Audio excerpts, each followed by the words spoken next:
The Property Bulletin by London Property, the home of superprime. The Grosvenor Group, managed by the Duke of Westminster, represents a significant portion of the family's vast wealth, encompassing a diverse range of assets and activities.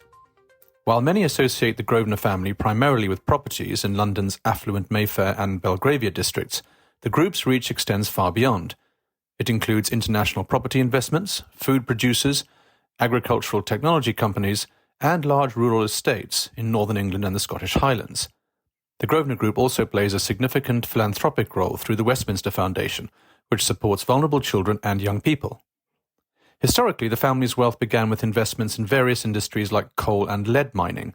However, the significant transformation began in 1677 with the acquisition of land that would become some of the most valuable real estate in the world. A strategic shift occurred in 1952 when the Grosvenor Group sold many assets in Pimlico to cover death duties and to fund international investments, starting with Canada's first industrial park. This diversification continued with ventures in Australia, the Asia-Pacific region, and Europe. The group pioneered several notable projects, including one of the UK's first covered shopping centres in Chester and Liverpool One, a major urban regeneration project completed during the global financial crisis. This patient investment approach, contrasted with the focus of other British property companies, underscores the Grosvenor Group's long-term strategy. The Grosvenor Group is owned by a series of UK resident trusts established in the 1950s to protect the family's wealth from potential risks such as divorces or reckless spending. These trusts ensure that major transactions require trustee approval, preventing unilateral asset sales by the Duke. Despite misconceptions, the family and the trusts are UK tax residents and pay income, capital gains and inheritance taxes, with the trusts making a recurring payment to HM Revenue and Customs every 10 years. The super-rich in the UK are hastily moving their money, and in some cases leaving the country due to uncertainty caused by Prime Minister Rishi Sunak's surprise summer election announcement. Both major political parties have pledged to end preferential tax treatment for non-domiciled residents, prompting a rush to protect wealth. This has resulted in increased inquiries about relocating to low-tax regions like Monaco and Dubai. The UK's political instability and the proposed tax reforms are driving this exodus, with the wealthy seeking to avoid higher taxes and safeguard their finances. Some are paying off debts or cashing in investments, while others are relocating to countries with more favourable tax regimes. The super-rich are increasingly buying £10 million plus properties in prime central London, with sales in this bracket up by 9.1%. The Coutts report indicates a 3.9% price drop in the first quarter of 2024, leading to a surge in purchases, especially from overseas buyers who see London as good value, due to a weak pound and lower seller expectations. Properties that once lingered on the market are now selling, driven by demand from US and Chinese buyers.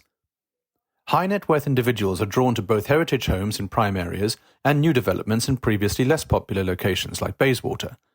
The trend shows a preference for turnkey properties over those requiring refurbishment, as the costs and timescales for renovations have become prohibitive.